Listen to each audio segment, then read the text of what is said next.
Meeting your roommate, choosing classes, and nude photos? These Ivies got into hot water for taking naked photos of students, but the reason they did so is surprising.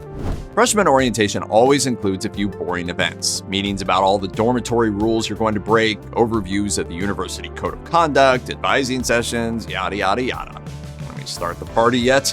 But students these days can be glad that there's one orientation week event that used to be common practice at Ivy League schools that fortunately fell out of fashion decades ago.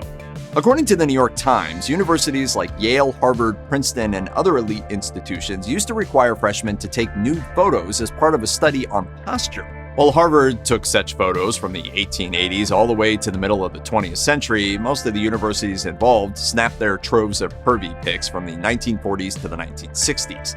The subjects of the photos had metal pins placed down their spines to study their posture, or at least to make it appear as though that was the reason they were being forced to strip down in front of creepy lab-coated strangers. These schools prepare many of the country's political and cultural elite, and several famous and influential people had their photos taken, including former President George Bush Sr., former New York Governor George Pataki, Watergate reporter Bob Woodward, journalist Diane Sawyer, actress Meryl Streep, and former presidential candidate Hillary Clinton. But as weird as mandatory posture photo study sounds, the true reasons behind the project are actually much creepier. Yale art history professor George Hersey said that the photos were actually part of an anthropological study that had nothing to do with posture. The idea that it was, he said, was a lie told to participants. The man behind the operation was named W.H. Sheldon, a psychologist from Columbia University who was trying to find correlations between people's body types and their personalities and temperaments. A photograph is necessary. Sheldon developed the theory of somatotypes, different body types that could explain a person's mannerisms, behaviors, habits, and other pop-psych mumbo-jumbo. Somatotype simply means body type. The words he created to explain these types, ectomorphic, mesomorphic, and endomorphic, are still used to this day, but only to describe general body shapes. His theories linking these physical types to psychological ones have been largely debunked. While it may be tempting to believe that certain people behave certain ways, Yale graduate Ron Rosenbaum related what Sheldon was doing to the Nazis, who also analyzed photos in this way. The photos apparently had no pornographic value and were used strictly for science.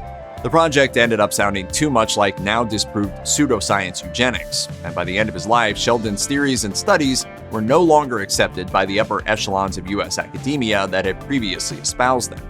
In 1950, Sheldon took his operation to the University of Washington in Seattle, where he wanted to shoot a bunch of photos of nude female freshmen to form the basis of his Atlas of Women, a compilation project to his Atlas of Men. If you really want to visualize the shape and form of something, a picture is a little better than words. But a scandal ensued when one of the photographed students told her parents. Lawyers got involved and the pictures were burned. Then Harvard, Yale, Vassar, and others followed suit, burning thousands of the purported posture photos in the 1960s and 70s. However, thousands were not burned, and one of Sheldon's disciples tried to get them back into a top-tier university for them to be studied, but was shown the door every place he went. They finally ended up in the National Anthropological Archives in the Smithsonian Museum of Natural History in Washington, D.C.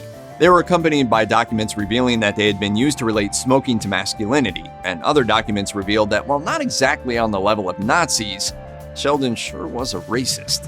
A 1924 study of his claimed that African American and Mexican children stopped acquiring intelligence at 10 and 12 years old, respectively.